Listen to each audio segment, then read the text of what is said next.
Trauma and abuse are two different things. Professional help. So here's an excerpt that Gemini from Google, which, that was part of one of my things in databases. Anyways, it got contaminated. The contaminations to the database are not my doing, but there is somebody who's intentionally contaminated the databases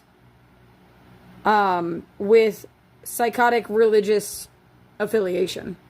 And religious affiliation needs to be removed from the databases in order for AI to even be not just reputable, but like helpful.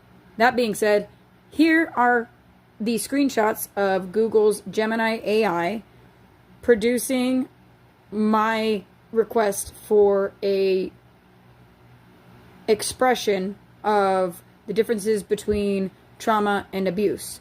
I will read it out loud, and I will correct what I see fit in this video, because I hate making long-form content.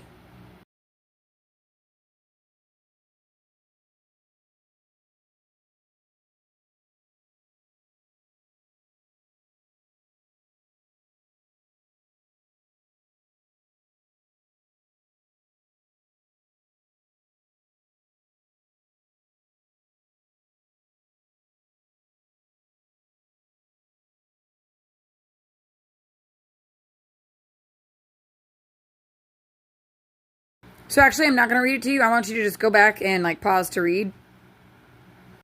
And the reason that the bottom of that says that you need to seek a professional if you think somebody's being traumatized or abused is because a professional is going to know not to jump the gun